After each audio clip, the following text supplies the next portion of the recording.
Good morning, everybody.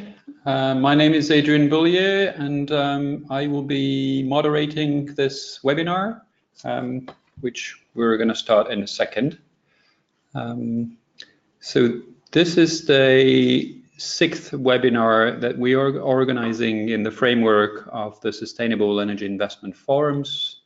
And just as a short introduction, the SEI Forums is an initiative piloted by the European Commission, which aims to organize a series of events across the EU member states to improve access to finance for energy efficiency and integrated renewables in the buildings, industry, and SME sectors. We've organized a number of events, which you can find on the website of the Sustainable Energy Investment Forums. And this is the 6th webinar. The next one is due around the end of September, and will probably focus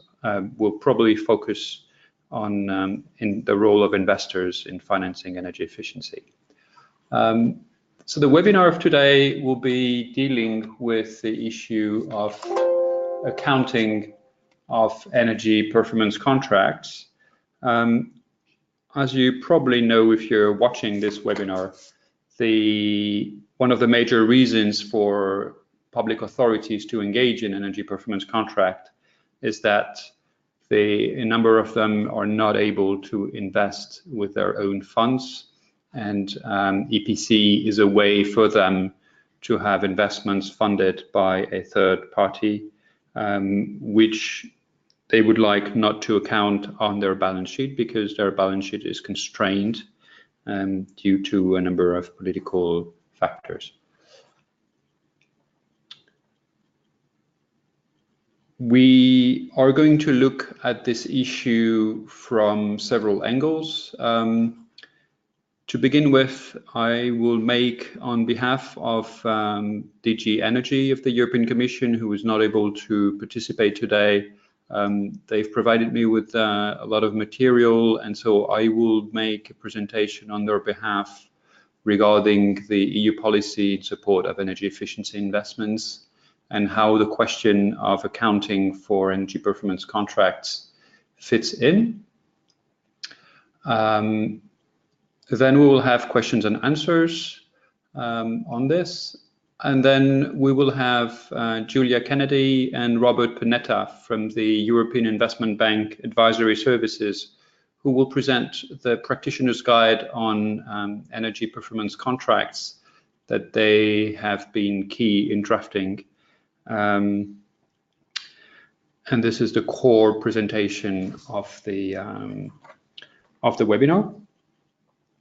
After that, we've asked Erika Honey from the Rena project in Wallonia to present the view of a public authority who has been developing energy performance contracts.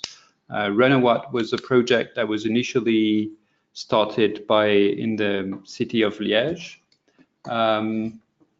in which they have developed 5 energy performance contracts representing 60 million euros in public buildings, schools, offices, sports facilities. The project is now going regional, and so it will be now covering the whole Wallonia region in Belgium.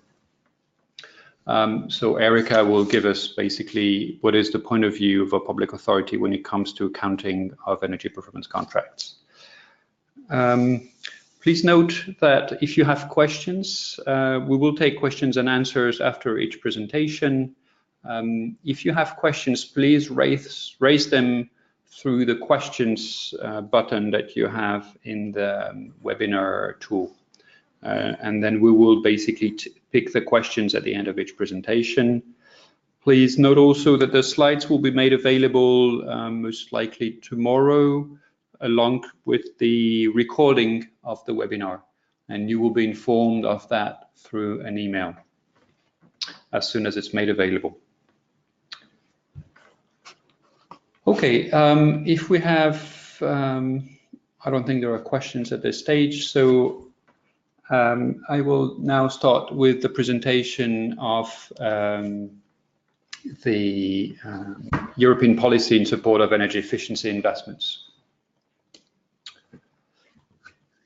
A few points just to begin with. As we're looking now very much at the 2030 horizon, a few conclusions that have emerged out of experience in the past years regarding financing energy efficiency. We have now, with the European policies, been tackling to a large extent. The products policy has delivered a lot of the savings we can expect, and there are still improvements to be done, but we're coming to the point where it is becoming clear that building renovation is the major savings potential that needs to be tackled.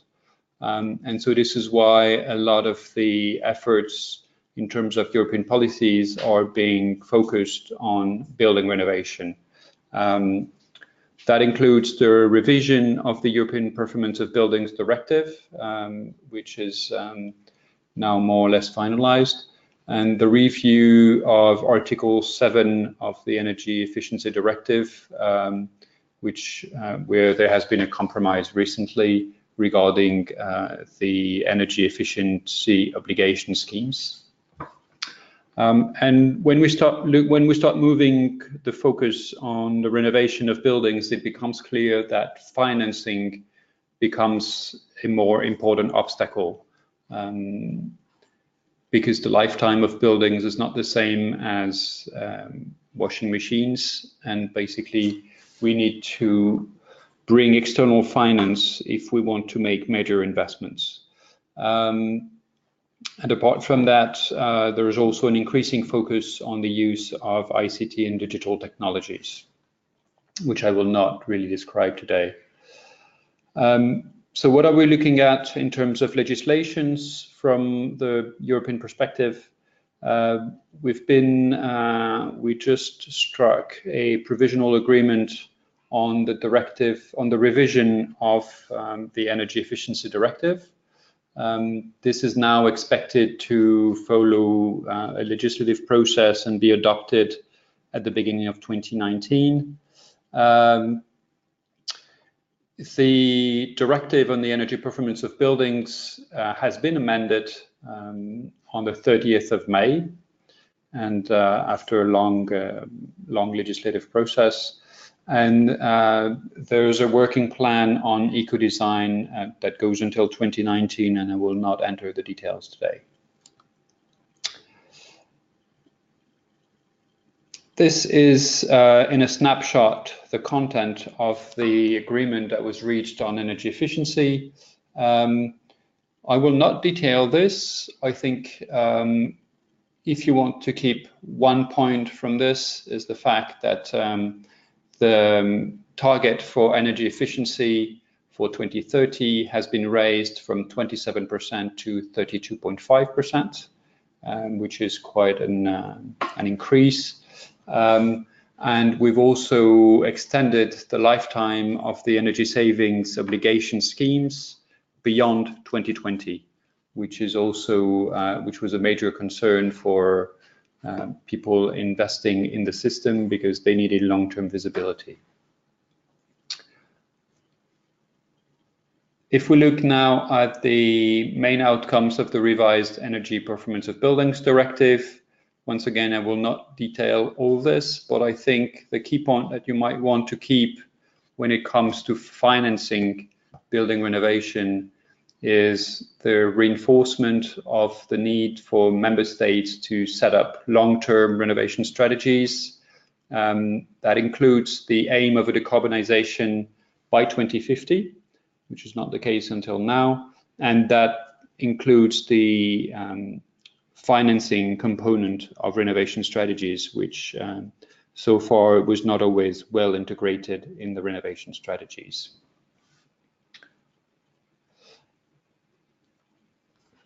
I will now go into the Smart Finance for Smart Buildings initiative, which was set up as part of the Clean Energy for All Europeans package in November 2016. And this is really focusing on 3 pillars. The first pillar is the more effective use of public funds. And this means, to a large extent, shifting from the use of public grants, which is until now the most common way to finance energy efficiency from a public funding point of view, to the use of financial instruments, which means lending money and proposing guarantees for banks to lend on energy efficiency. This doesn't mean that there will be no more grants for energy efficiency. We know that grants will be needed in the future, but the reasoning behind this is that the money that we have will not be sufficient to cover all the investments, and therefore we need to increase the leverage of public funds to total investments. And for this, loans and guarantees appear to be much more adapted. The Pillar 1 also includes, as you see, the initiative to make energy performance contracts more accessible to the public sector. And this will be really the focus of today, so I'll come back to it in a minute. Pillar 2 is focusing on developing the pipeline of investments in energy efficiency. The main instrument that we have here is called Project Development Assistance Facilities. Namely, that's the ELENA facility, which is managed by the EIB. At EASME, as part of the Horizon 2020 program, we're also managing a call for proposals on project development assistance, which is basically funding the same thing as ELENA with a focus on smaller size projects. And we also have funding available in Horizon 2020 for the development of local or regional one-stop shops for homeowners in particular, so focusing on the residential sector. And if you want more information on this, we had a webinar, the last webinar we had for SEI Forums was focusing on this. Pillar 3 is focusing more on addressing the concerns of the financial sector, who find that energy efficiency is a risky investment. It is risky for 2 main reasons, which we're trying to address. One is the fact that there's a lack of track record for energy efficiency investments on the actual financial performance of investments. And that's why, together with the Energy Efficiency Financial Institutions Group, we have been setting up the DEEP platform, which contains over 10,000 energy efficiency projects with real performance. Alongside this, energy efficiency is also risky because it's new, and so financial institutions need to set up new ways to process and to underwrite investments. And so the EFIG, the Energy Efficiency Financial Institutions Group, has been working on an underwriting toolkit, which basically explains how to process investments from a bank and investor point of view when it comes to investing in energy efficiency. Now, coming to the more specific topic of energy performance contracting, as you can see here, there's already quite a lot of things in the directives, and in particular in the directive on energy efficiency, even before it was revised. Article 18 contains a number of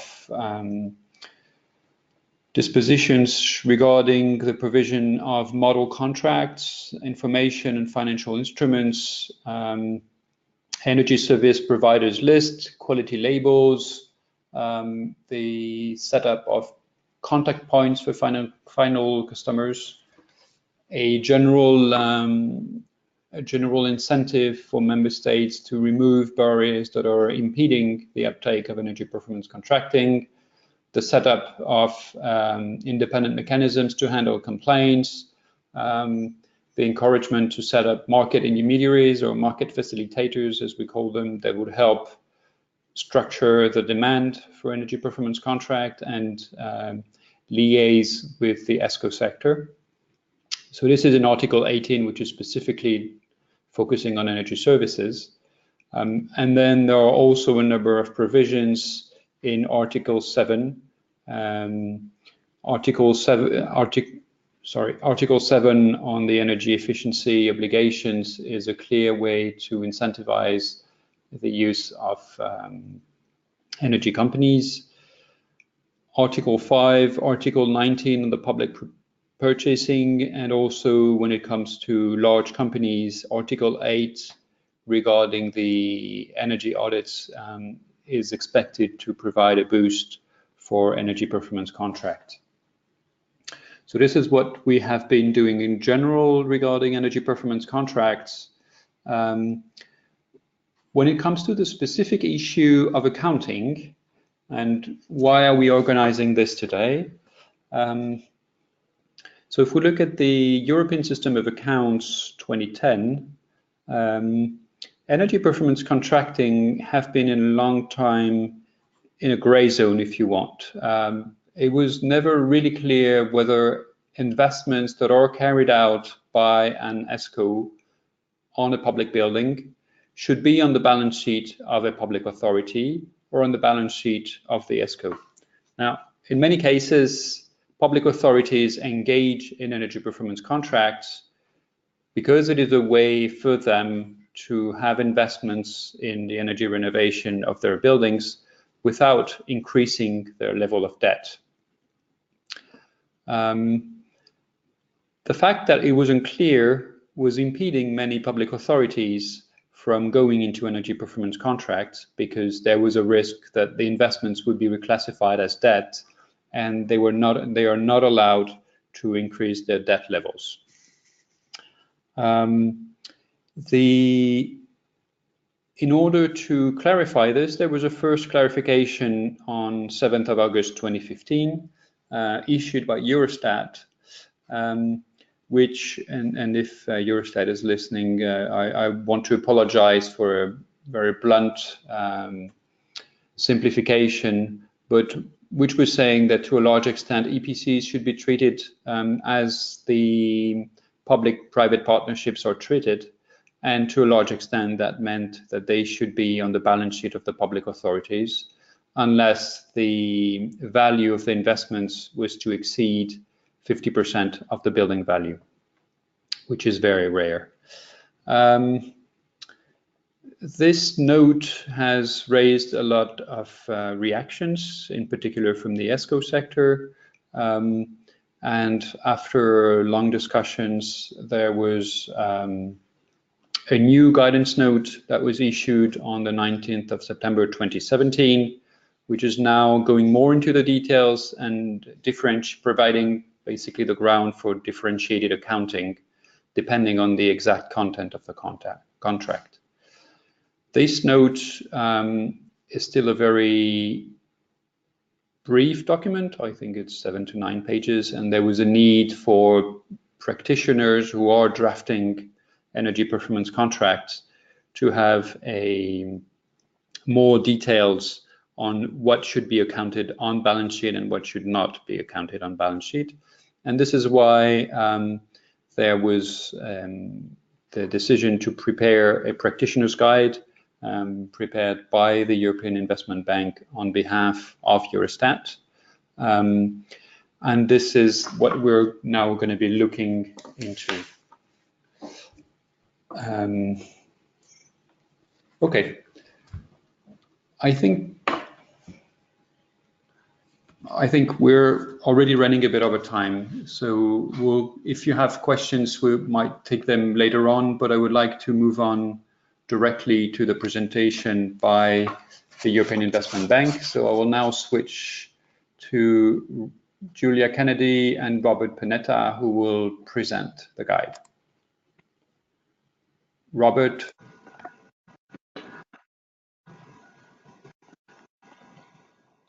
Thank you. Thank you, Adrien, for the introduction. Yeah, we're very happy to present the guide here to, I hope, a vast audience. And I would like just to briefly introduce us. So we are Julia Kennedy and Robert Panetta from the EIB Advisory Services. Julia works for the European PPP Expertise Center, and she has already been very important, the key person in writing the PPP Statistical Guide. And when you look at the EPC guide, you see a lot of similarities between these two documents, because we used one document that was already worked out with Eurostat as the basis. And my name is Robert Panetta. I'm a financial instrument advisor. So the most of the time I normally spend with helping public authorities setting up guarantee schemes or loan schemes in combination with grants for the energy efficiency sector. And that brought me into this task. And now I would like to briefly talk about the EPC market in Europe. Please, next slide. The main obstacles and potentials that have been identified is what I now want to look at. So EPC, we don't really have now a definition of EPC in this meeting, because I hope the audience is familiar with it. But generally, EPC is recognized as a very efficient tool to undertake energy efficiency investments, especially as you have the guaranteed savings during the lifetime of the contract, which normal construction doesn't deliver you. And there are a number of reasons why this has not been taken up. And the first one is like lack of information and awareness. In some countries, there have been some contracts that have not been working well, that have ruined the market. And in some other countries, there is just plainly no track record at all. We're very much aware that procuring energy efficiency through a energy performance contract is significantly more complex than traditional procuring the things individually. So procuring somebody who does the design, procuring somebody who does the construction, procuring someone who does the facility management over lifetime. A, because it is of course one contract where you have all these things together, plus all the interlinkages between these elements. But B, it's also just the project promoters are not familiar with it. And this is where Adrien mentioned different project development assistance facilities from the supported by the European Commission, and Elena by the EIB is implemented by the EIB can help. Procuring itself is complex. And then there are other three areas which we are going to touch on today. The main thing is the statistical treatment of EPC, and to be more clear about that, it is the statistical treatment in government accounts for public buildings. That is what matters. Then the access to finance for EPC providers, and we're going to touch on the thing in our presentation that following these the content of the practitioner's guide. So if you want to have a project off balance sheet, you move risks to the private party, and that may make the access to finance for these private parties more difficult or more expensive. And one thing that has been identified as well as a challenge is the competition with investment grants. One of the countries has shown a beautiful graph how EPC market has been developing over time, and each time there was a grant call with structural funds, the number of EPCs has gone down. And we're also going to address the combination of grants in and energy performance contracting, and I think that's something where there is a big potential for the future. Next slide, please.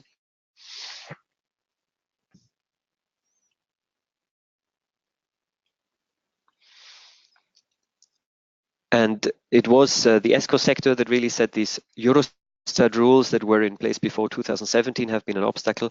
But we also would like to mention there has been a number of member states, very, very important in this. And it was actually a group of 4 member states from Central Eastern Europe that have raised the issue towards Eurostat, together with the Statistical Office, the Ministries of Finance. So they pulled their initiative together and got Eurostat to rethink their 2015 guidance note and came up with a new guidance note of 2017. And you see here a number of countries that have identified the statistical treatment in government accounts as a negative impact on the market. And this is, for example, Spain and Portugal, where Spain, in the graph you can see, has also other issues. It's Slovakia, Romania, Bulgaria, Austria. But even in countries where you would think the debt and deficit issue is of much less importance, like Germany, this has been raised as an issue. And from other countries, no information was collected.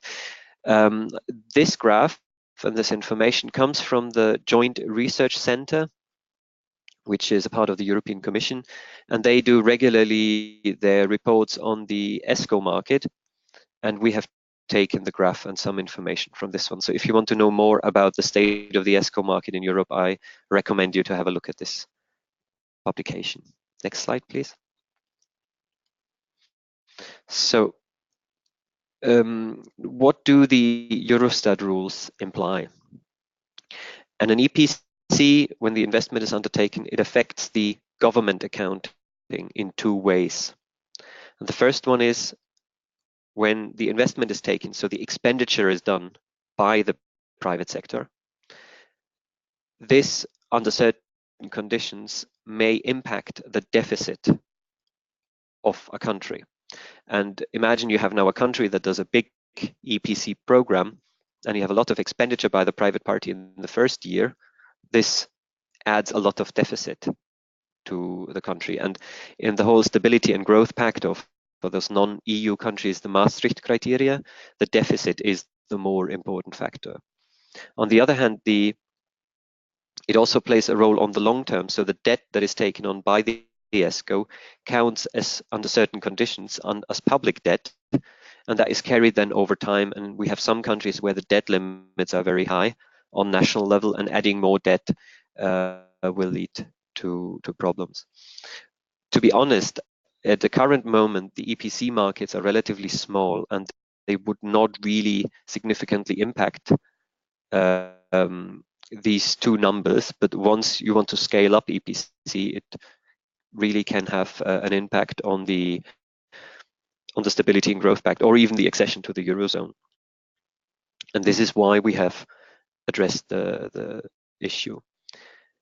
What is very important, these rules we are going to mention are only referring to the rules how EPCs are accounted in government accounts. And government accounts is what the member states report, the national statistical offices report to Eurostat in the annual procedure. What we are not talking about are how is it accounted within the member states. Is it added to the debt level of the municipality or of the region? This is differently managed in different member states, and this is outside of the scope of the guide and outside of the scope of Eurostat in general. Next slide, please.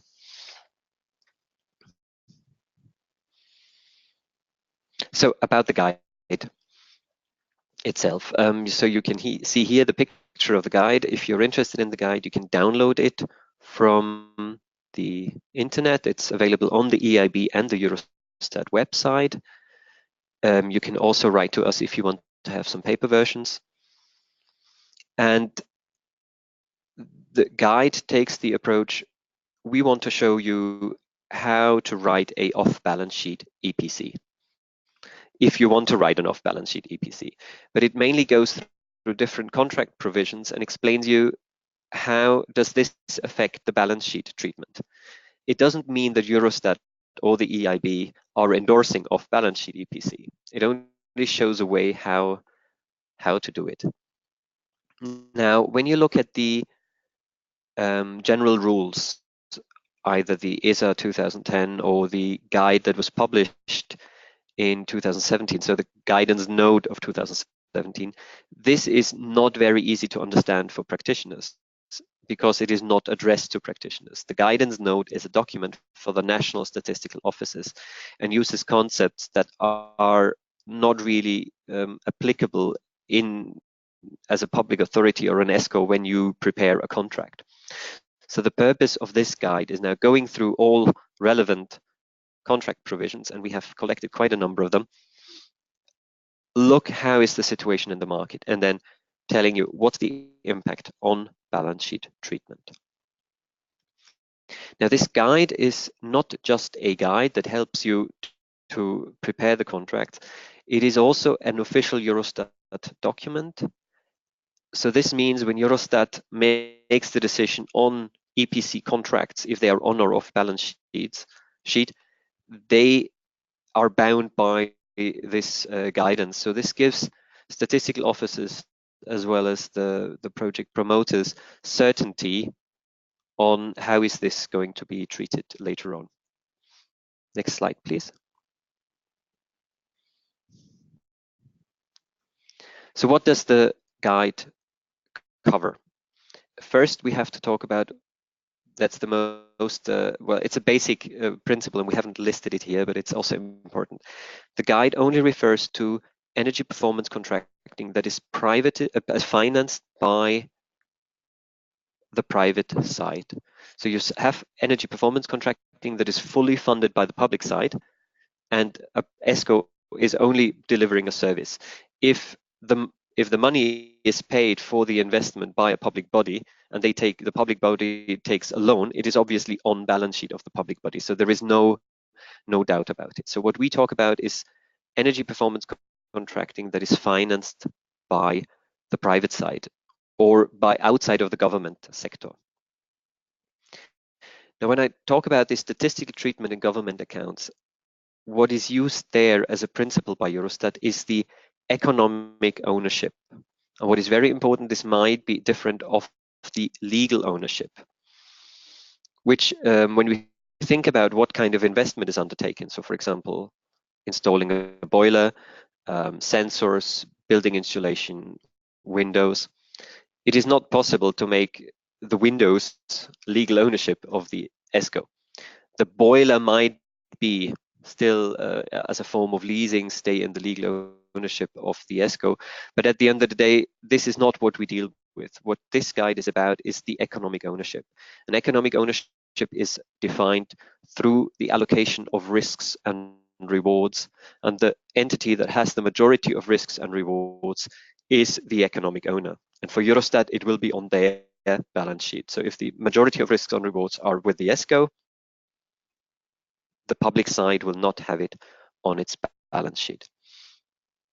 What I mentioned before, this Eurostat practice might differ from national accounting rules and practices, and that's what we see across member states. In some member states, EPCs are added to the municipal or regional debt, and in other countries it is not. And there are maybe more investment barriers that have to be removed on national level. What is very important for us, the guide does not deal with the aspect of value for money or bankability. So even it is an EIB document, it doesn't mean when you have an EPC that is following this guide and is off balance sheet that it is bankable. It is, of course, then always another decision. And we also do not endorse off balance sheet EPCs automatically having a better value for money. So this is something that has to be looked up case by case and is based on a completely different methodology. And now, to go into the content of the guide, I hand over to Julia. Thank you, Robert. Well, as Robert said, the Eurostat rules are concerned with looking at a statistical concept of economic ownership and who is the party in the EPC transaction that is the economic owner of the assets that are invested in. And that was described in 2017 as we say, in statistical terms. And what the guide aims to do is to really translate that into what does that look like in a contract or in an EPC deal. And so for that reason, when we approached drafting the guide, and for those of you who might be familiar with the work that we did on PPPs with Eurostat, we took the same approach by giving the guide a contract feel, if you like, covering typical contract provisions and structures, following I suppose like a heads of terms type document. We've aimed to be comprehensive, both in the contract terms that we've covered. So we cover the life cycle of the project right through from the design right through to the end of the contract life, and also endeavour to be comprehensive in terms of capturing market practice across the EU, and also trying to get Eurostat to be as clear and precise as possible about what those specific contract provisions and structures that we see in EPC deals, what those actually mean for the balance sheet treatment. And so the guide, just to take you through at a high level how the guide should be used. We start off with an introduction to the rules, explaining the broad statistical concepts and the purpose and principle behind the rules.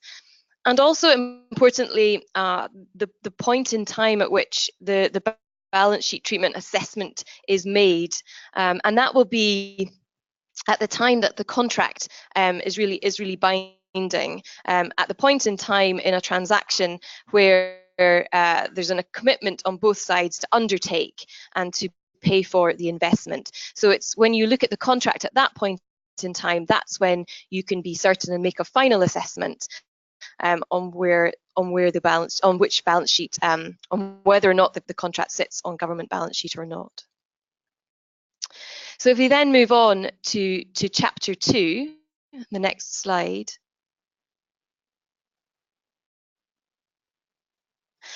So the starting point really in terms of using the guide is to, first of all, analyse whether or not the contract that you're dealing with qualifies as an EPC in Eurostat's terminology. In order to benefit from the off-balance sheet treatment, then it needs to fall within Eurostat's own definition of EPC. That definition might well differ from definitions that exist in the marketplace, from definitions that exist in national laws. Eurostat has its own precise requirements of what it considers to be an EPC. And you do that analysis really by looking at the fundamental structure of the deal, starting with who are the parties that are involved.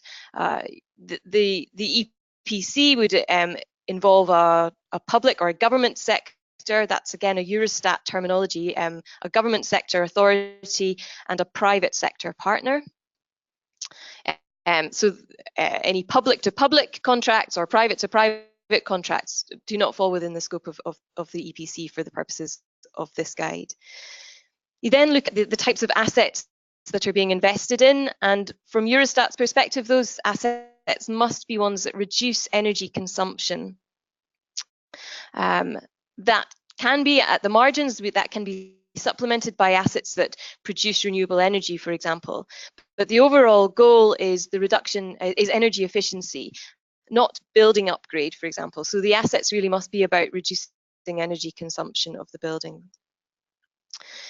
It's also important to look at the duration of the contract, and for Eurostat's purposes, the off-balance sheet treatment would only be applied to a contract that has a minimum duration of 8 years. So anything shorter than 8 years will not qualify as an EPC for the purposes of this guide. What services are included in the EPC? For Eurostat's perspective, the private sector must have an obligation to maintain the assets for the lifetime of the contract. That's a minimum requirement. There might be additional services that you require the private sector to do on top of that, but as a minimum, Eurostat would expect to see maintenance obligations in there. And it's also important to understand the flows of revenues in the deal, and in particular looking at any revenues that are generated from third parties, for example through the sale of renewables.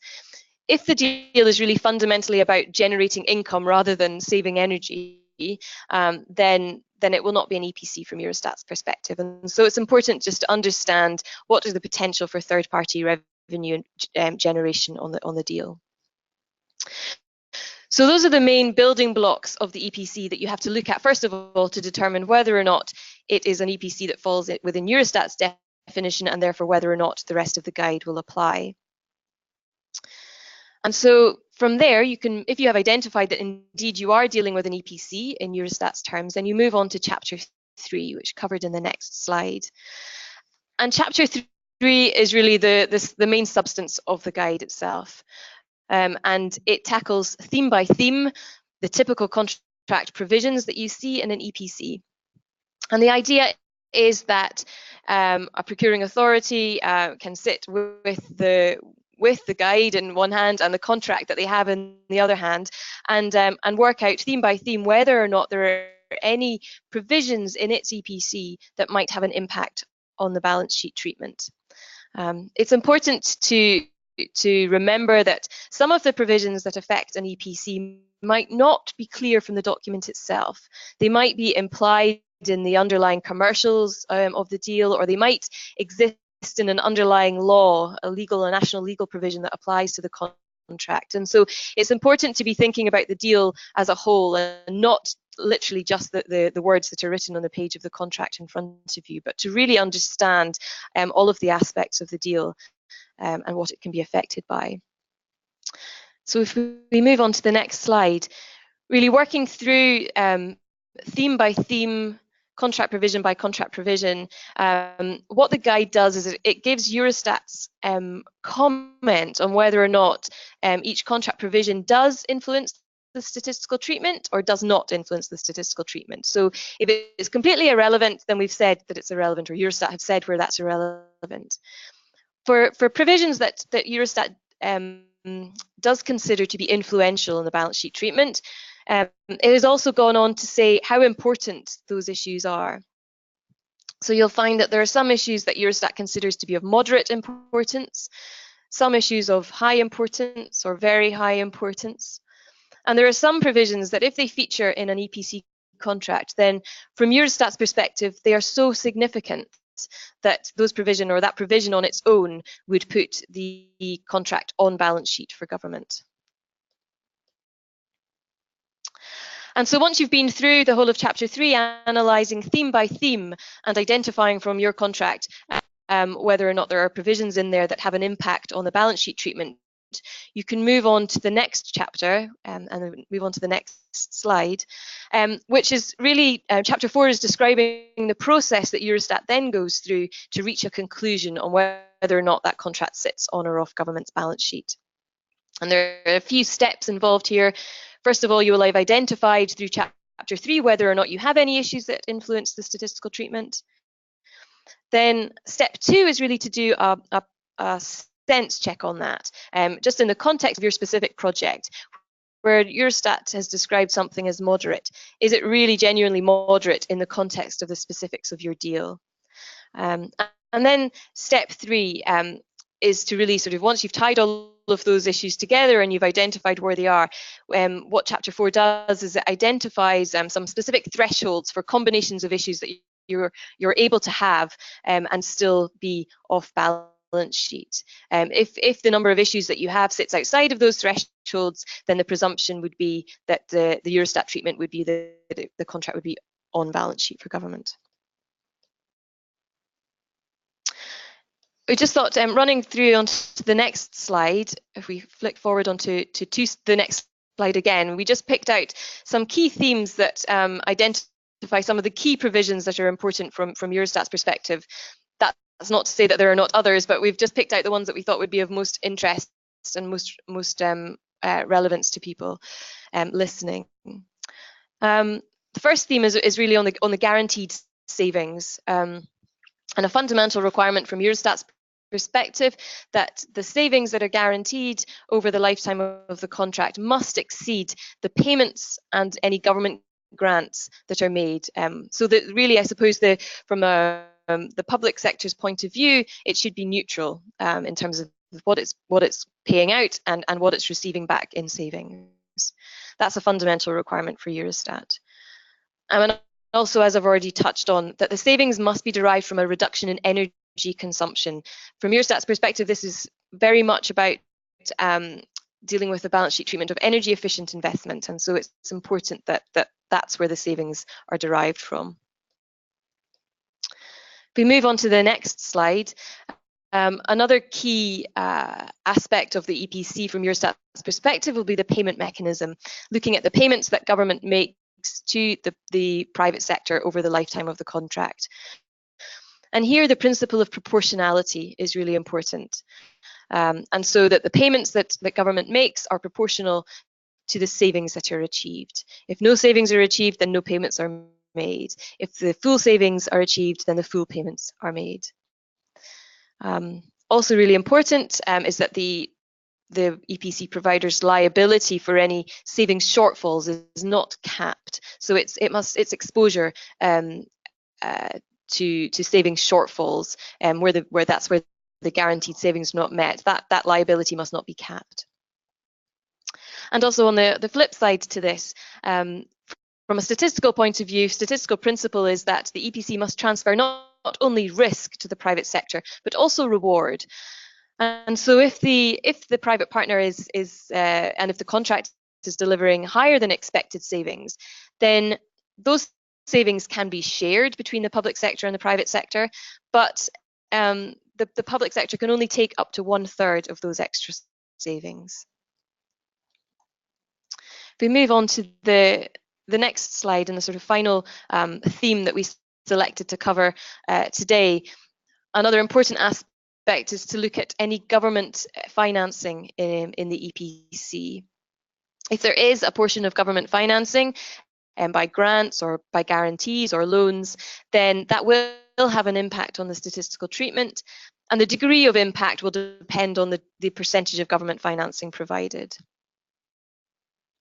Also important to look at is whether there are any forfeiting arrangements in place in the financing of the deal, and whether or not those forfeiting arrangements shift any risk back to the public sector.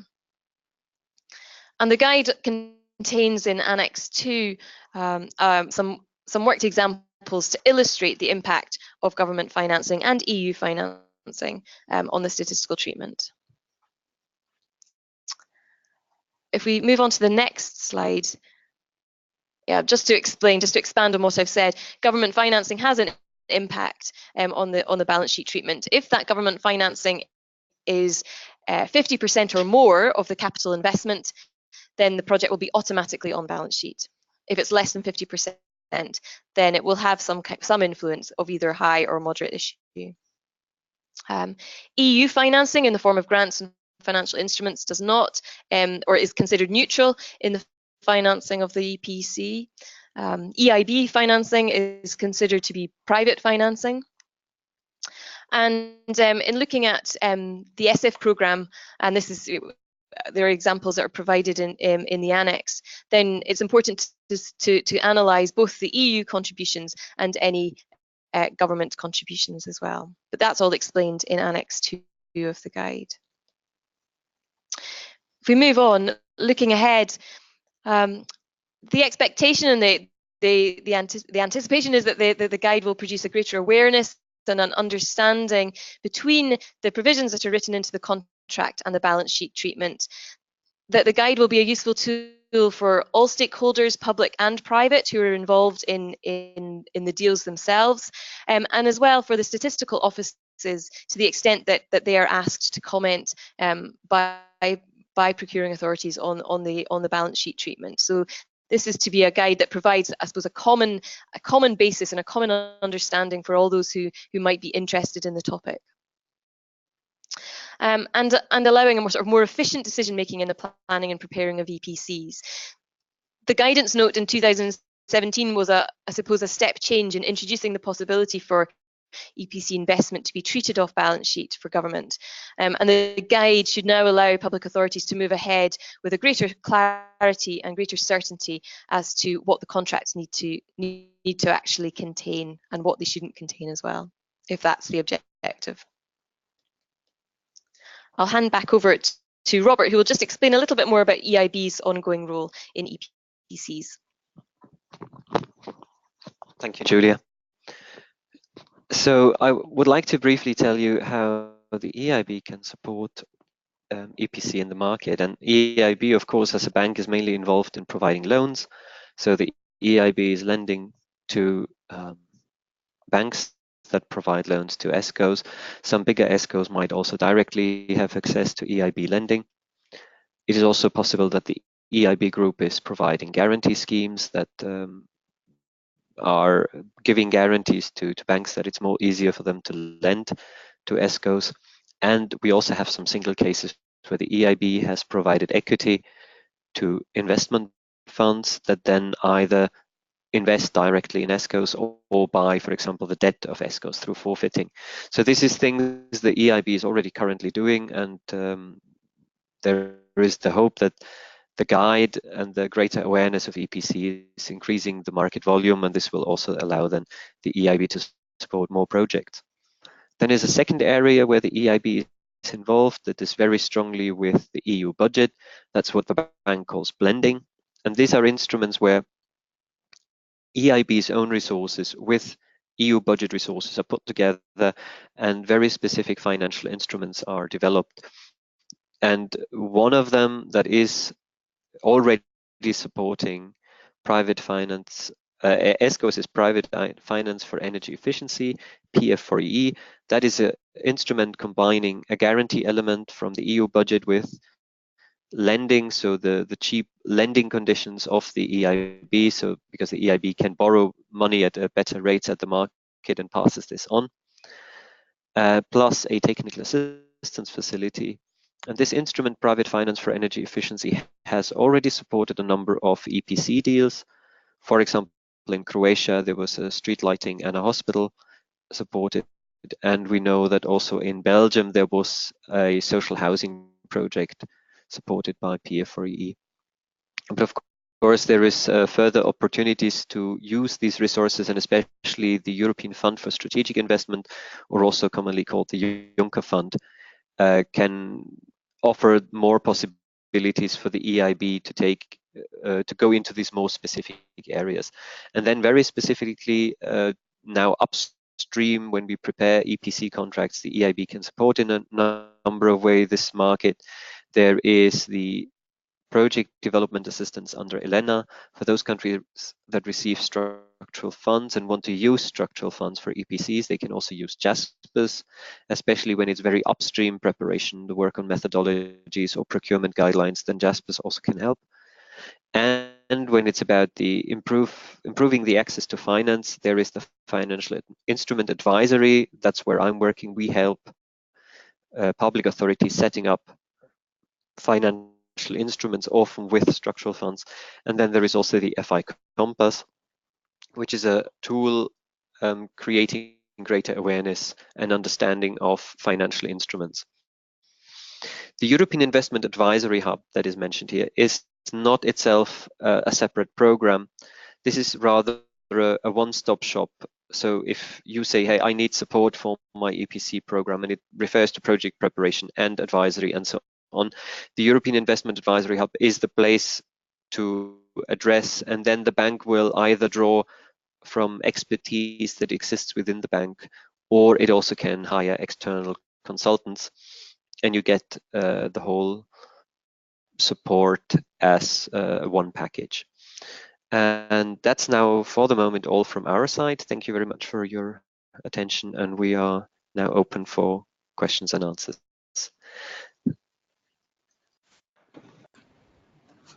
Thanks a lot, Julia and Robert. From my point of view, I would like to congratulate the authors of this guide. I have to say, you know, having worked for about 10 years on the issue of energy performance contracts, this has always been a scary zone, you know, when you come to accounting of debt for public authorities and energy performance contracts. And I have to say, the guide is probably one of the nicest reads I've ever seen on the issue of financing energy performance contracts, which I guess most of our auditors would agree is not the sexiest of topics. But the guide, I have to say, is really easy to read and even nice. And so I have to, you know, really give you tribute for this, because this was really a hard job, I think. I'll now, we have a few questions from the audience. I'm going to read the ones that we received. The first one we had was, what is the accounting, how is the energy performance contract accounted for the ESCO when it is off balance sheet? How does this work?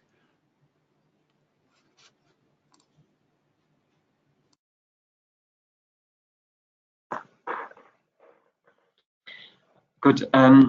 What is important here to understand that an energy performance contract that is off balance sheet in government accounts does not automatically have to be off balance sheet for the public authority. So the public authority through the EPC has an increased value of its assets, of its building and so on. So the EPC assets, so meaning the insulation material, the boiler and so on, may be on the balance sheet of the public authority. But what definitely is on the balance sheet of the ESCO as an asset is the future payments. So the value of the future payments, and on the other side you will have then as a liability the financing that the ESCO has raised on the market, it's received from banks.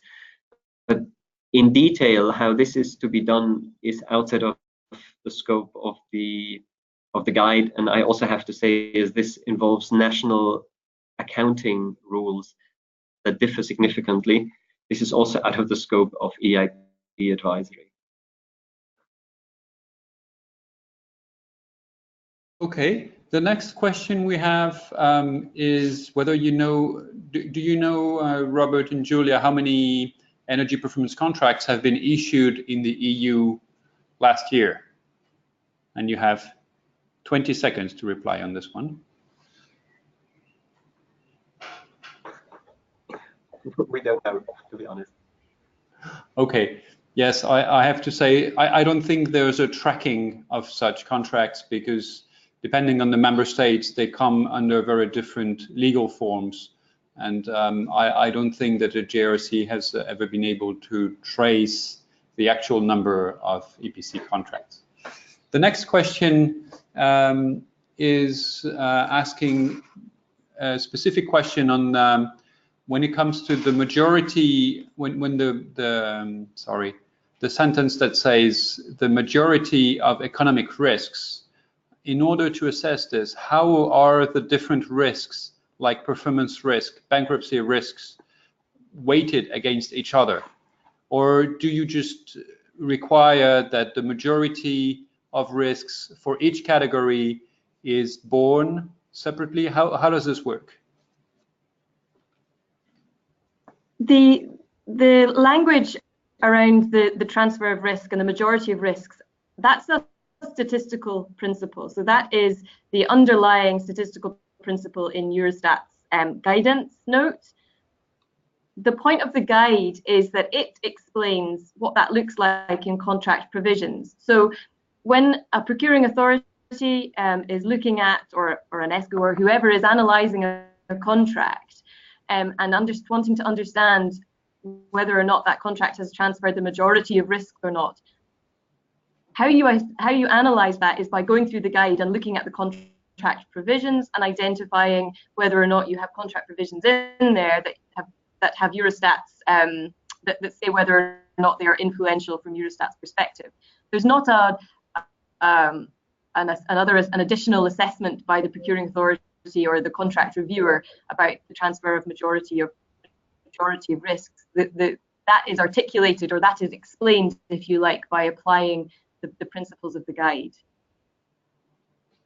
and then reaching an overall conclusion by identifying how many issues of high or moderate or very high importance you have. I hope that helps. Yep, thanks, Julia. Yeah, I think the bottom line is it's in the end on a case-by-case assessment. The next question we have is, I'll read it out because it's a pretty long one.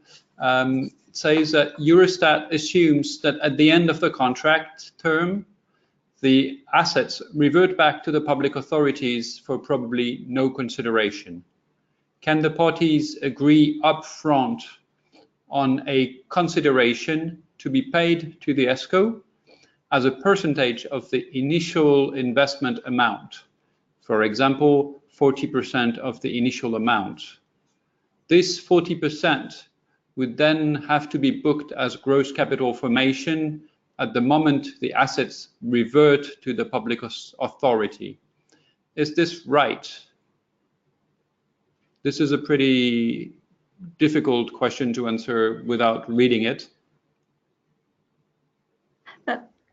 That's okay. I think the answer to that from Eurostat's perspective is that they would, I think, consider that payment of 40%, they would consider that to be government financing. And therefore, as government financing, as the guide explains, that has an impact on the statistical treatment. At 40%, that's at a level where it would be considered a very high issue. So it would have an influence. And so depending on how many other issues there were also in the contract, that could push it off balance, on balance sheet. So it would be an influential point. It would be considered government financing. Okay, the next question we have is a quick one. It's just asking whether Switzerland is eligible for EIB advisory services.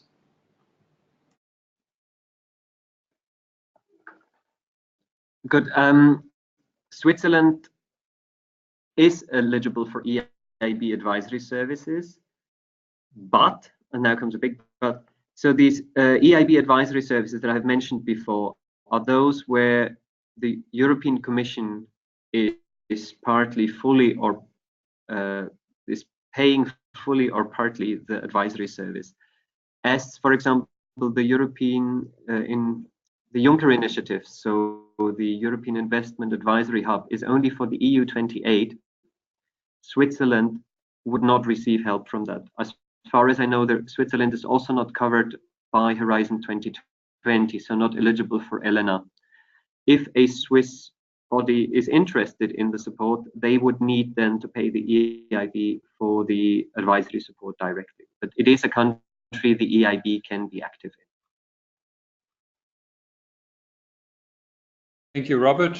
The next question is asking whether you would know in percentage term the portion of energy efficiency investments needed in the EU that can be supported by energy performance contracts. Basically, do we expect that EPCs would be able to deliver 5% of the investment, 50%? What is your view on this? That's indeed a difficult question, I have to say. There are no overall numbers, and we haven't done an overall study on that. Now, we have received 2 advisory assignments from member states that really wanted to use energy performance contracting on a large scale. And there, the numbers of how much of the public building renovation can be done through EPC is really can be expected about 30–40% of the public building stock that should be renovated in that period can be renovated through EPC. When we go outside of the scope of public buildings, we don't expect that, for example, in the residential sector, energy performance contracting will play such a big role, with the exception of multi-apartment buildings, where there are some very good examples where this was done, for example, in Latvia, or this project in Belgium. And I have to say, we have no data on energy performance contracting in the enterprise sector. Thank you. From the European Commission perspective, if I may, indeed, there's no recording of how much is invested through energy performance contracts. I would guess that we're way below 5% of the current investment flows, which means that it would be hard to expect that this will deliver 50% of the future investments, which need to be basically tripled. So there's not much of an answer, but the bottom line is we are supporting the development of energy performance contracts because we think it's an adequate tool to deliver more investments and at a faster pace. But at the same time, the main focus will be on public buildings, indeed, and public buildings represent a marginal share of the building stock, whereas about 2/3 are from the residential building sector. So that would be the answer. The next question then is again a very specific question. And I'm going to read it out. It says that pass-through costs are part of the operational payment, as stated in the guide. Since the economic value of guaranteed savings must be equal or greater than the sum of operational payments and government financing, how to deal with the supply of energy? Is that considered as a pass-through cost in this case? Shall we consider them in the calculation? And if so, in this way, it seems that if the fuel supply is part of the fee, the EPC is very likely to be on balance sheet. Okay, I think the answer to that would be, from Eurostat's perspective, the energy supply is neutral or has no effect. So following that principle, the approach would be to disregard the energy supply costs. If those are a pass-through cost, then just disregard them in that analysis. So when you're doing the comparison of operational payments versus savings, then the operational payments in that case would exclude the pass-through costs.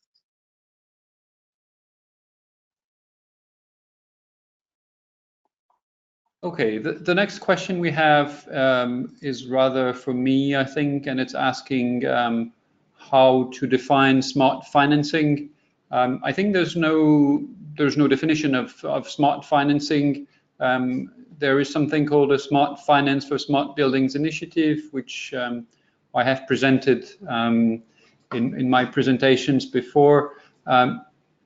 I don't think I would be able to give a specific definition of smart financing. I will now follow up with the next questions.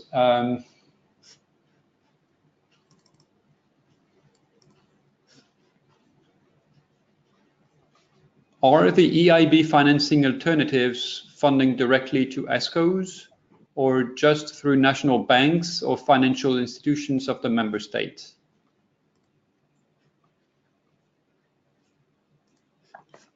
Yes. To be eligible for EIB financing, there has to be a significant volume. Generally, the EIB starts looking at projects under its normal lending of about 50 million. So it means as the EIB is only going to take 50% of an investment and in energy efficiency it's higher, the investment has to be very, very big. Alternative, if it is a special operation for the EIB or it's supported under the European Strategic Investment Fund, European Fund for Strategic Investment, then the number can be smaller. But this is, I'm fully aware, is too large for majority of ESCOs. So the financing is either going through alternative investment vehicles, for example, specialized investment funds. And there is already one specialized investment funds in which the EIB, together with the European Commission, has invested. That's the European Energy Efficiency Fund, EEF. That can provide loans of much smaller size to ESCOs. It is possible when you have a large project, and we have seen this, for example, school renovation in Paris, that was a very big project, that the EIB can lend directly to the ESCO or to a special purpose vehicle. But generally, the lending comes, as the deals are relatively small, normally the lending goes through either public promotional banks, so the bodies like CDC in France or CDP in Italy, or through commercial banks, which we have seen PF4E, for example, has delivered in Croatia through Zagrebačka banka, or in Belgium through Belfius loans to ESCOs.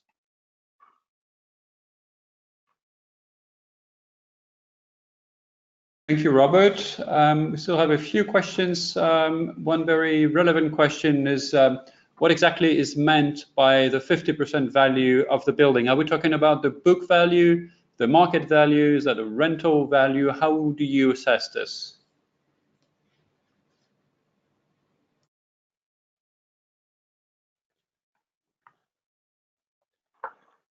Okay. Well, this is more a question to Eurostat, I have to say, but my basic understanding, the value Eurostat looks at is the value that is in the books of the public authority. And there are significantly difference between member states. Now, I don't know about market value, rental value, and so on. What I know about is land included or not? And we know about some member states where land is not included. And when you have a building that is 40 years old, is in not very good conditions, it is almost written off. So additional investments easily double the value of the building, and it complies with it. If you have the value, if the national rules determine that the value of land has to be included, then it is almost impossible through energy efficiency measures to double the value of the building. But this is very much how it is treated on national level and according to national rules. Thank you. There's a question that I will answer now, which says, did the Commission plan to manage a European Reliable Observatory on EPC, as it does for other topics with a deep platform? To my knowledge, this is not the case at the moment. The next question then is saying, if I understand correctly, for the moment, no region can support EPC with an off-balance sheet on its accounts. Only the states can. This drastically reduces the generalization of EPCs. Would you like to take this question, Robert? Yes, I think here we're a bit lost in translation.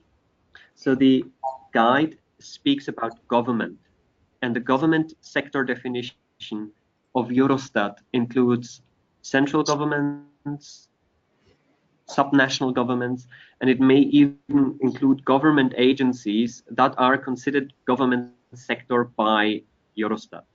I know that in different languages, government only means central government, but for Eurostat, it means all public, well, no, not all public entities. It's a difficult one. So the Eurostat definition of government does not always comply with the definition of public or private in other sectors like state aid or in general understanding. I tell you why this is important. You may have a public development bank in the country that provides loans. What is very important, one has to know the status of this public development bank, if it is included in the government sector or not. If it is included in the government sector, the loan of this public development bank are part of government finance. If not, they are not. So it is a very much a case-by-case definition.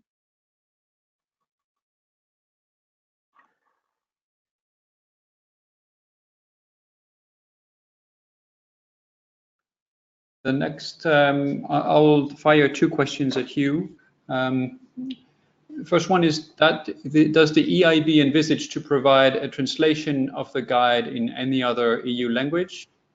And then what kind of initiatives could the EIB imagine in order to facilitate a deeper knowledge and understanding of the guide by private and public stakeholders, besides the relevant national statistical authorities to whom it is addressed?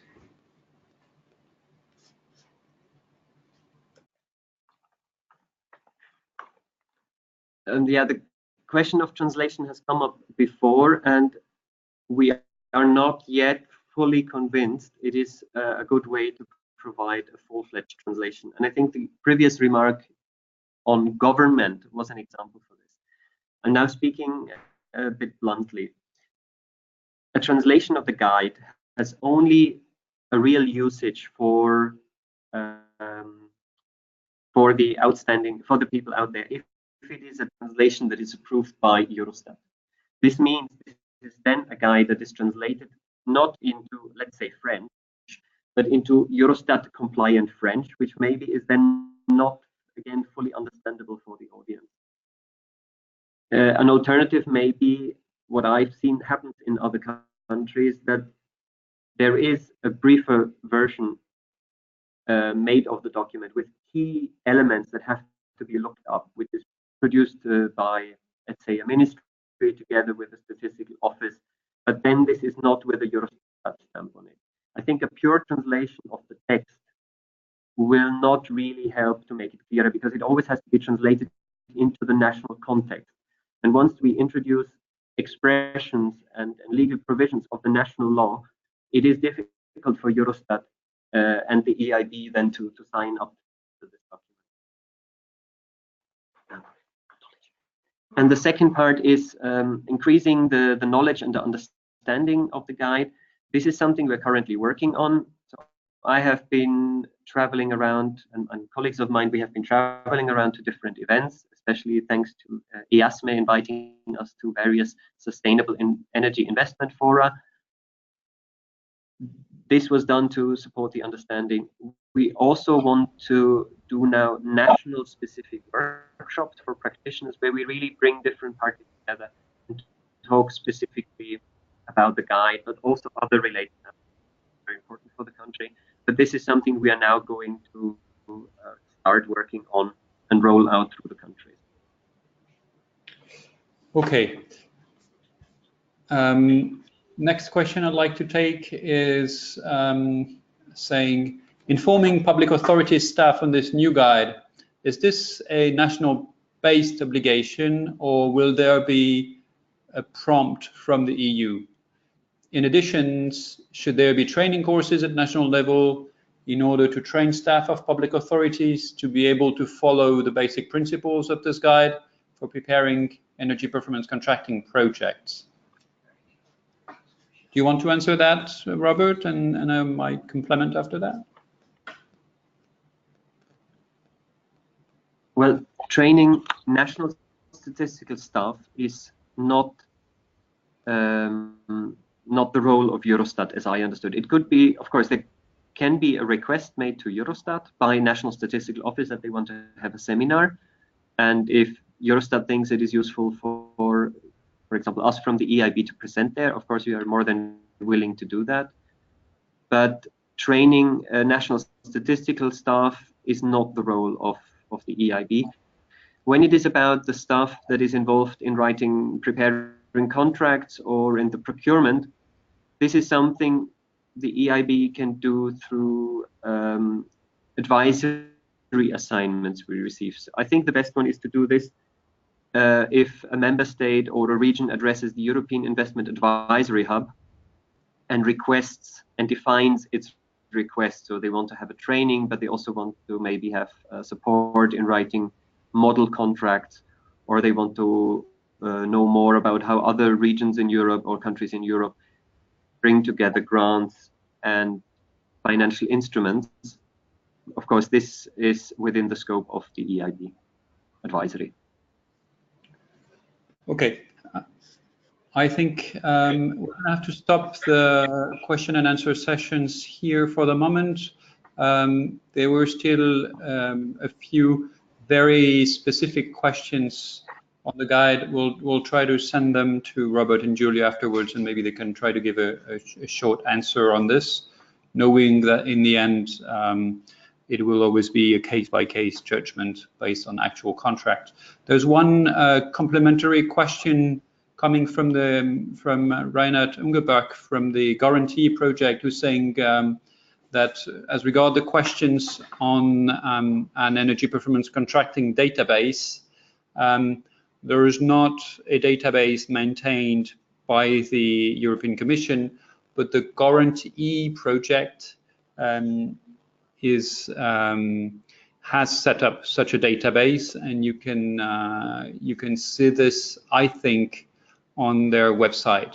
So it's Guarantee as you would spell a guarantee. And this is a Horizon 2020 project.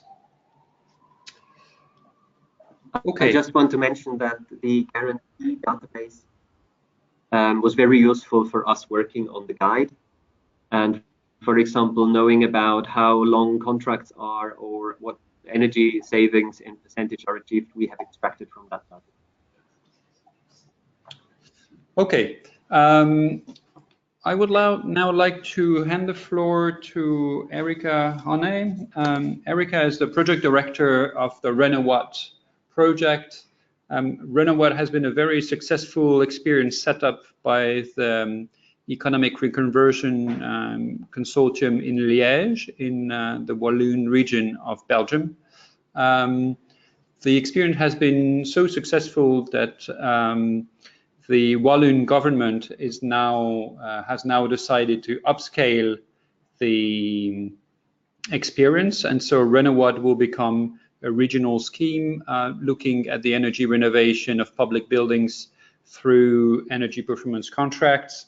I think the first tranche of Renawad in Liège has delivered about 60 million euros of investments through 5 energy performance contracts. The objective now would be to reach 100 million euros of investments. And as far as I know, the project was just granted ELENA funding. So Erika, the floor is yours.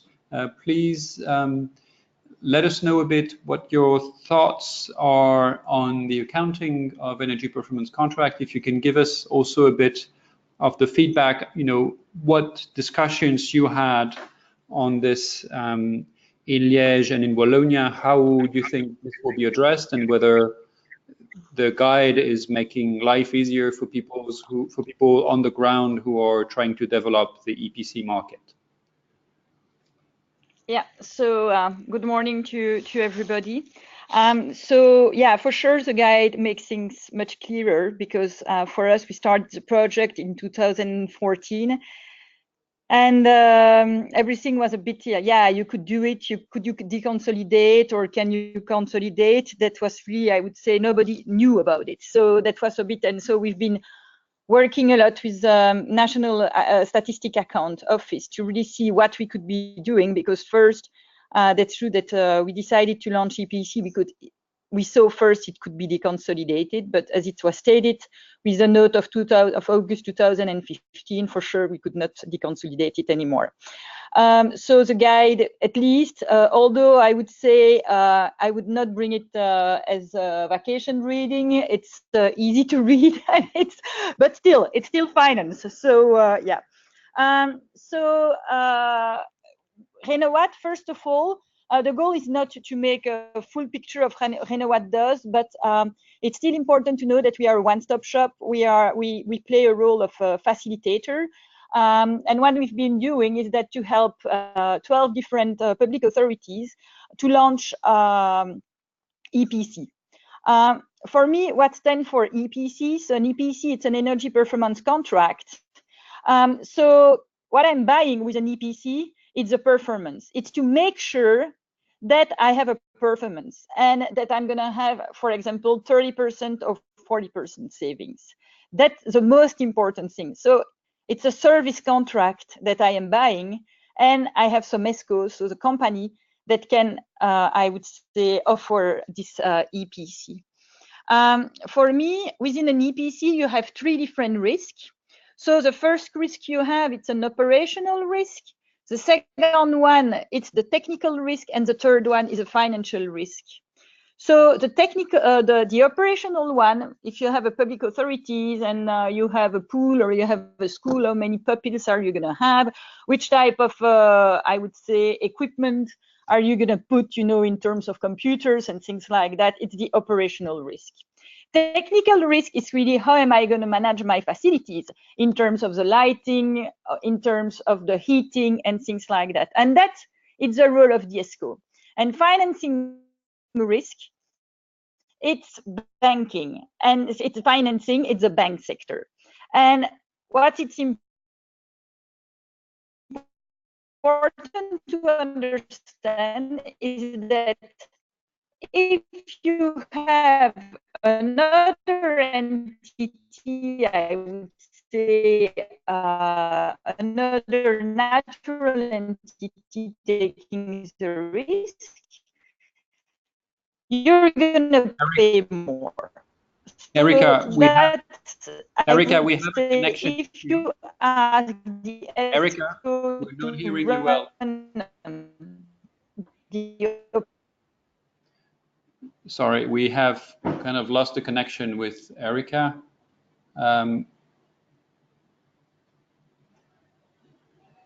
We're waiting for her to reconnect, I think.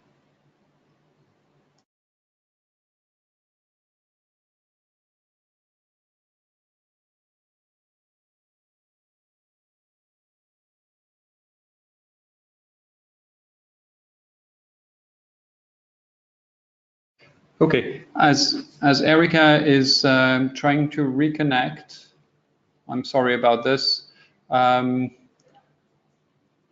Robert, would you be able to take one or two more questions until Erica is back? Of course. Yeah. Okay, then let me go back. We're ready. List of questions. I've got a pretty long one. Oh. No, can you hear me? Yes, that's good, Erica. Then. Yeah, sorry, I tried now to disconnect from my computer and I took the phone call, so I hope it's going to work better. Sorry about it. Okay, good. Go ahead, Erica. Okay, so yeah, I don't know what you've heard or not, but yeah. So the thing is that you have different type of risk, and if it's not the, I would say, the legal entity, the natural entity taking the risk, it's gonna cost you more. What I'm gonna explain you about what I think about the Eurostat note, it's really because I'm working with municipalities. If I would work in Belgium for the federal government or for the region, I would not have the same speech. Because you have, I would say, in the Eurostat and national account, I would say the entity 1 for the debt and entity 2. So I would say what the in terms of the debt and in terms of the Maastricht criteria, and as well in terms of the rating from agencies like Moody's, they are looking at the federal debt plus the debt of the regions in Belgium. So I would say that's something as well that needs to be taken into consideration. And as well, I would say the situation of public entity in Belgium is not the same than public entity in Greece or in Spain. So it's not everything, I would say, is completely different. So it's important to study the question, I would say, within your own country. So for us, what we have decided, it's to finance I would say it's to finance the EPC. So again, what I'm buying, for me, it's a service contract and it's a performance, but to finance it by the debt.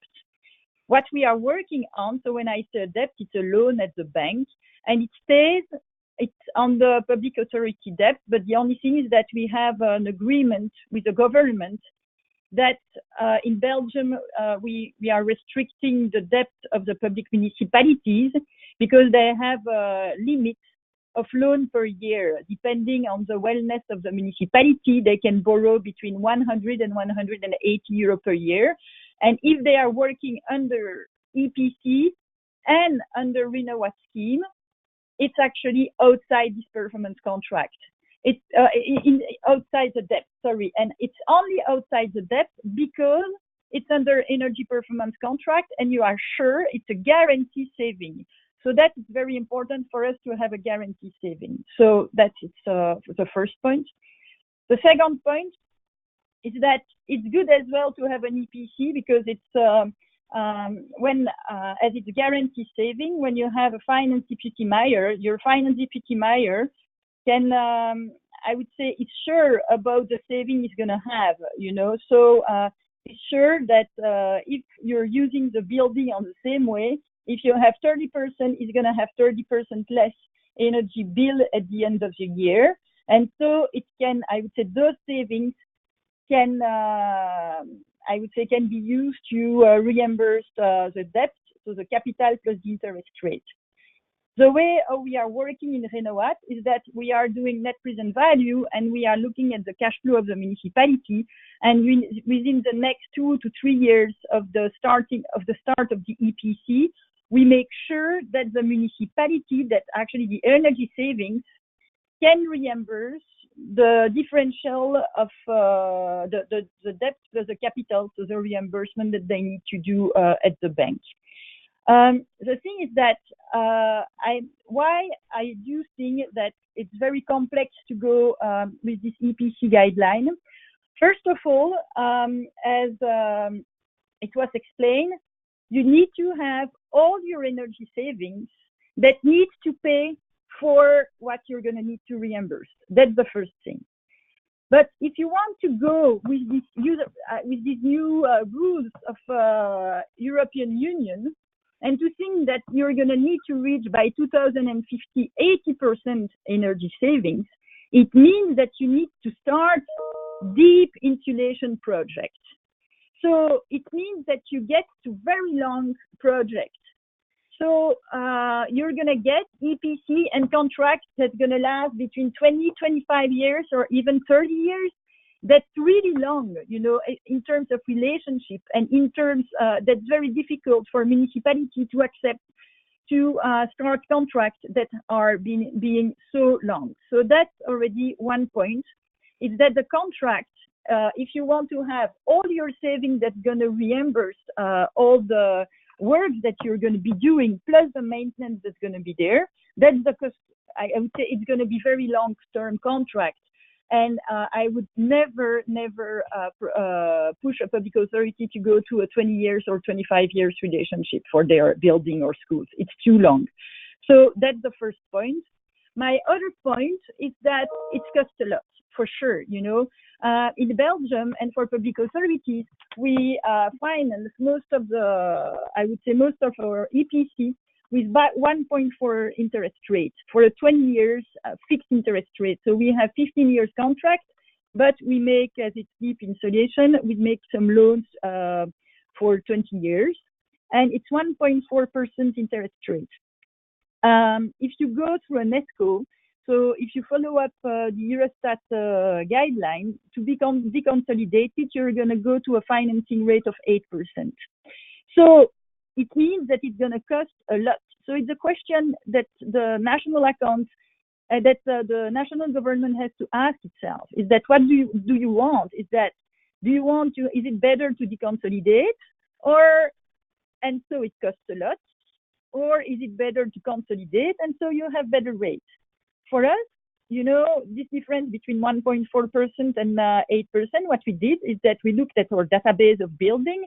So we we have more than 150 buildings in the EPC, and we made, okay, we're going to make the same rules as we did for the municipality. So it means that we're going to put the 8% interest rate rather than 1.4, and we want to have a neutral cash flow. So it means that energy savings needs to cover the cost of the EPC and the cost of the reimbursement of the loan, meaning the capital and the debt.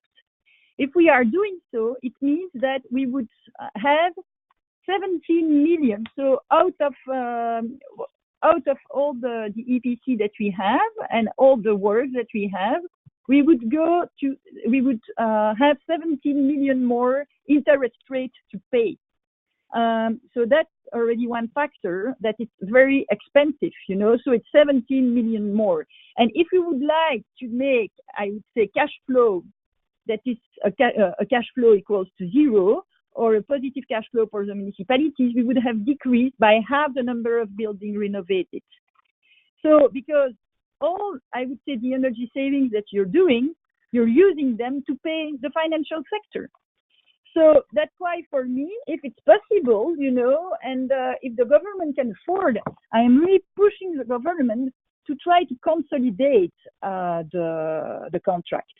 On top of that, it gets quite difficult, you know, in terms of an EPC. It's already difficult, and you need to make sure that you get the performance. You need to make measures and verification.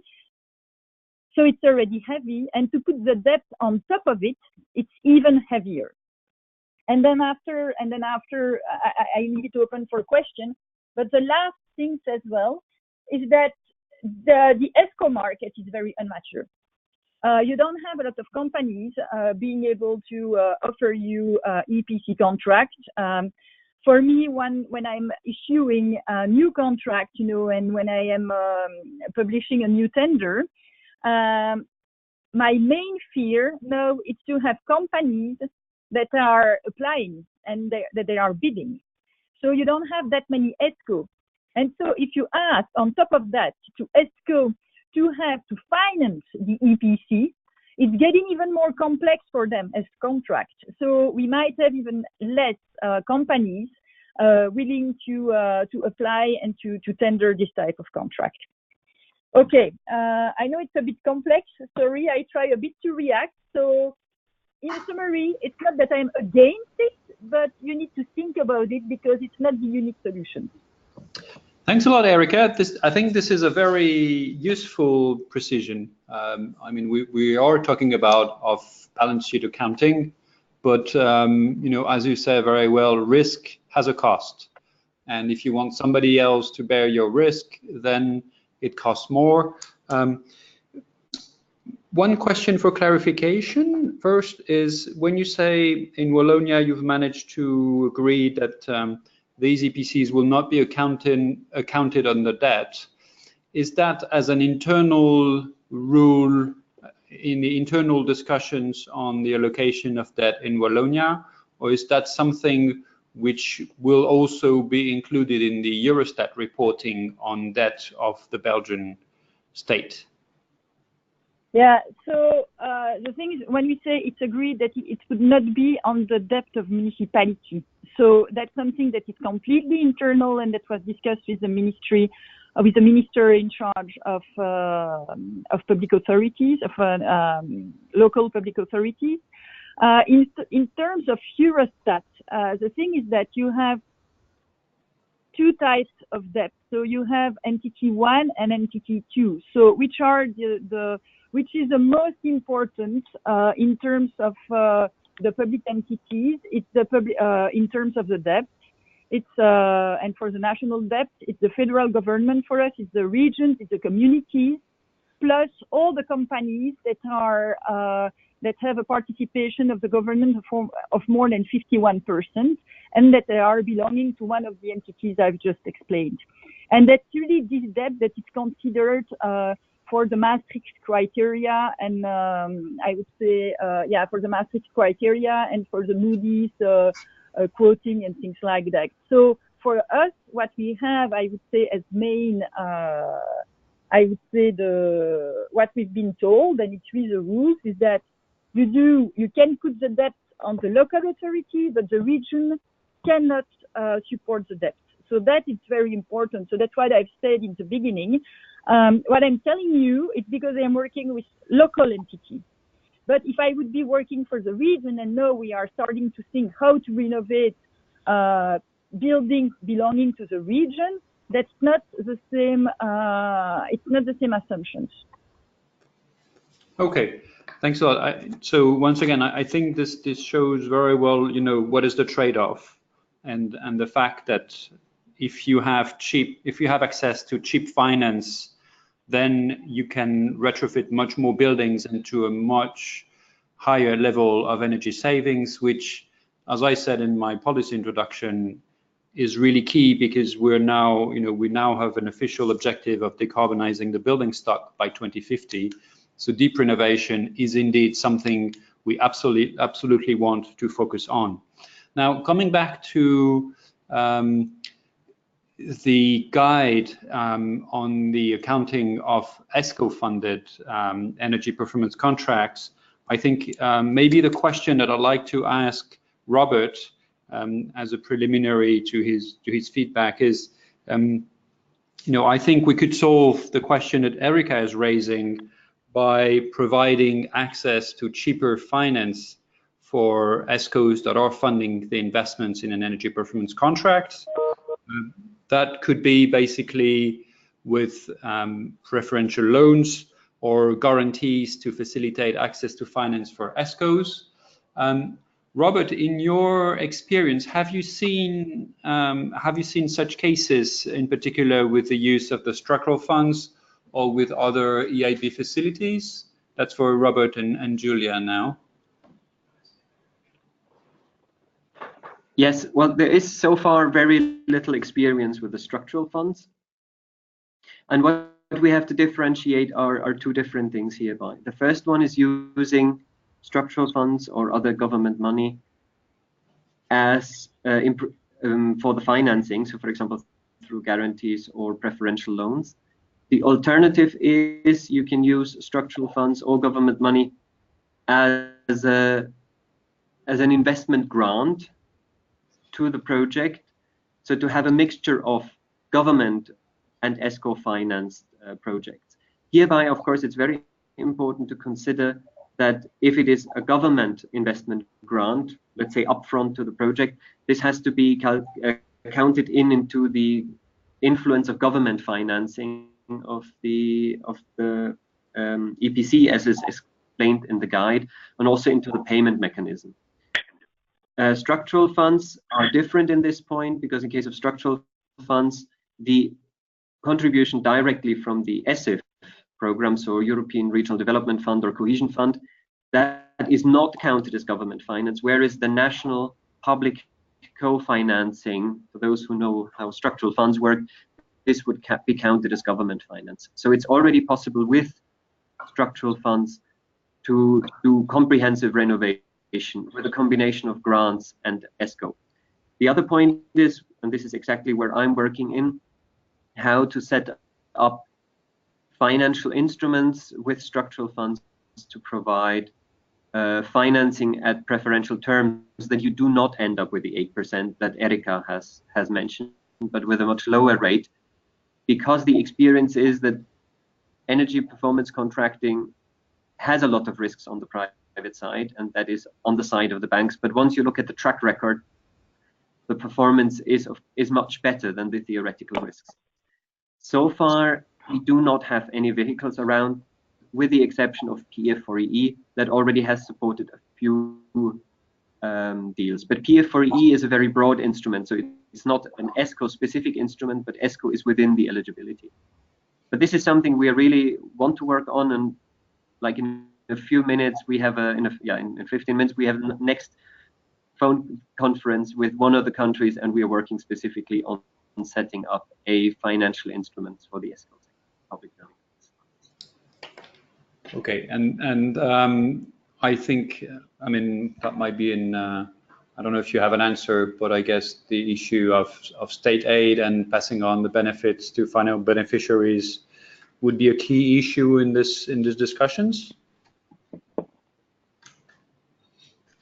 Yes, it is something that has to be considered, because structural funds are considered state aid, because the decision is within the member state who gets the money. And there it's very important that the benefits, so either the grant that is paid to the ESCO or the cheaper financing received by the ESCO, that this advantage is passed on to the authority that procures the building, or the building owner. And this is something we are specifically working on, but I don't want to go now here into detail, because I'm also not a state aid expert, and I don't want to say things that might not be 100% correct. Thank you, Robert.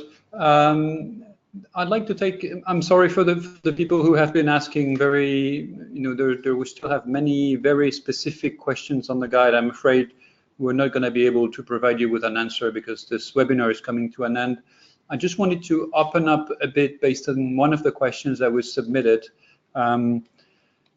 to ask the question about street lighting. So two questions. How does the guide apply to investments in street lighting? And in the majority of cases, do you think they would be considered on or off balance sheet?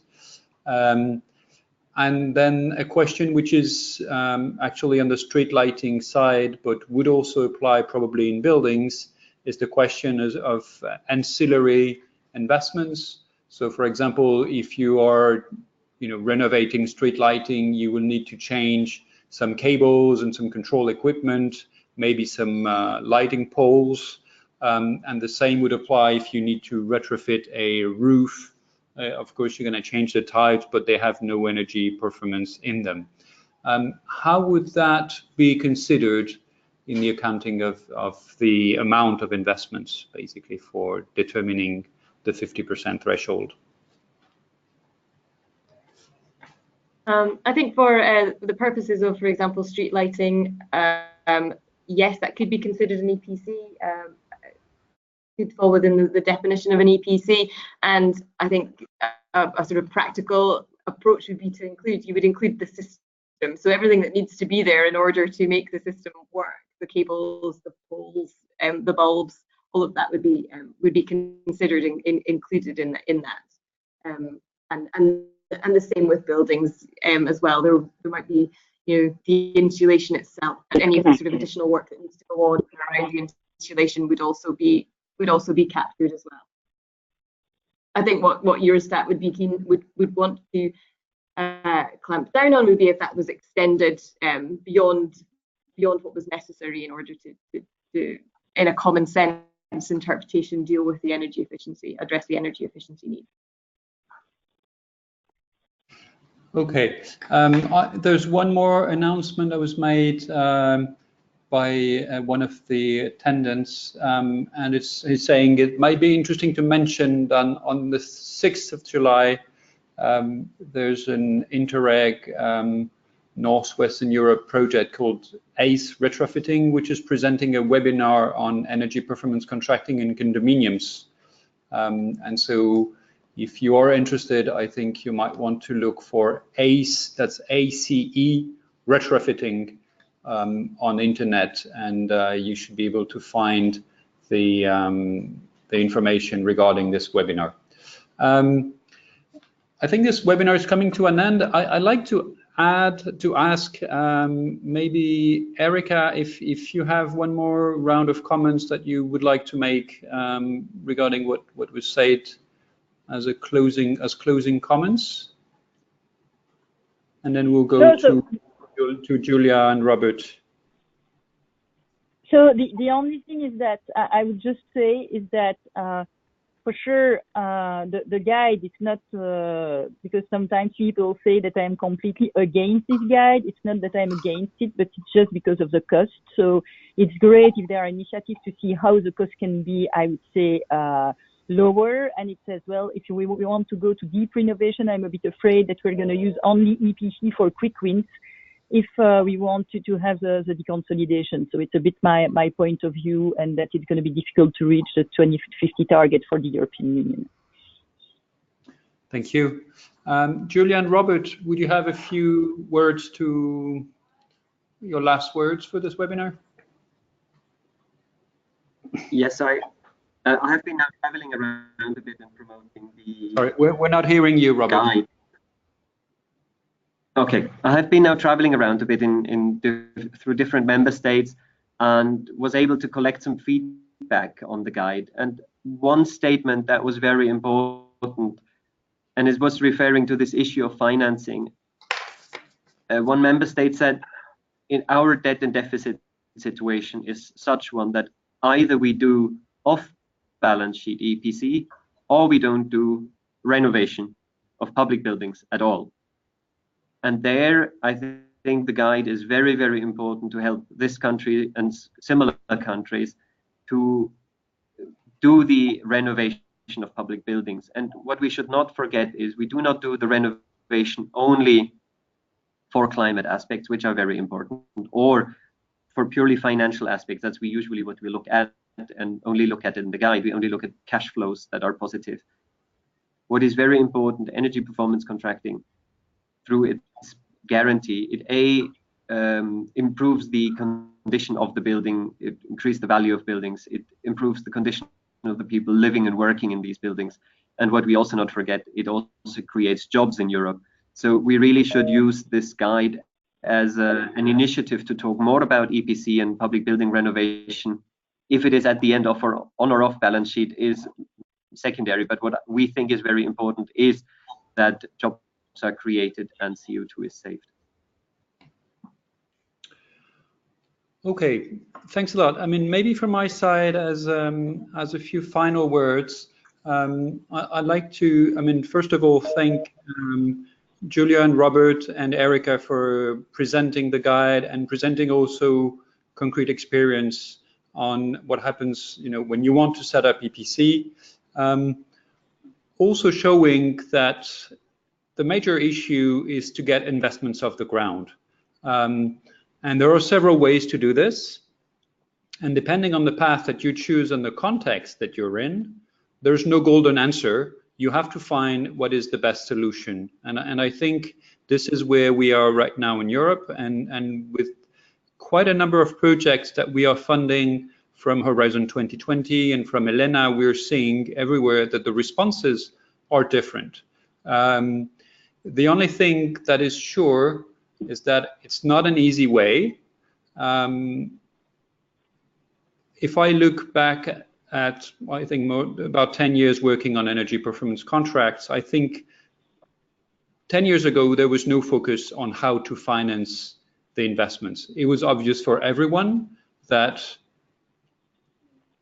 depending on the country you were based in, either it was funded by the ESCO, or either it was funded by the public building owner, but it was hardly any discussion on this. There are a few guides at the time that we're discussing for fitting and so on, but it was hardly a point for discussion.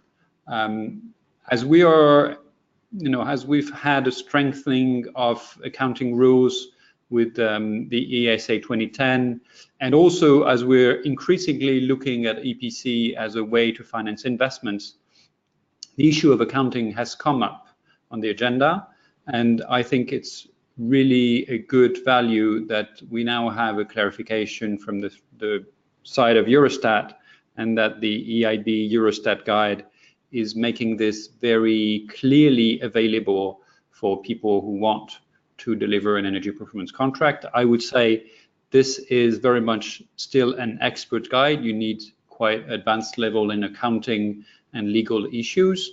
But if you really want to have an off-balance sheet contract, then this is probably your Bible for the next 3 years. However, I think the points raised by Erica regarding the cost of finance and the fact that if you can afford to be on balance sheet, then you're much better off because you will be able to deliver more savings, I think is a very valid one. And so I think in the future, we will need to try to address both sides of the energy performance contract word, whether funded through the ESCO or through the building owner. I think we're now coming to an end of the webinar. I would like to thank again the speakers and wish everyone who's been faithfully attending the webinar. We had more than 200 people attending. I would like to thank you for your attention. As we said, the slides and the recording of the webinar will be made available probably tomorrow. And once they're made available, you will receive an email with the link to watch and download anything you might want to download. Thanks again for your attention, and I wish you a very nice day. Bye.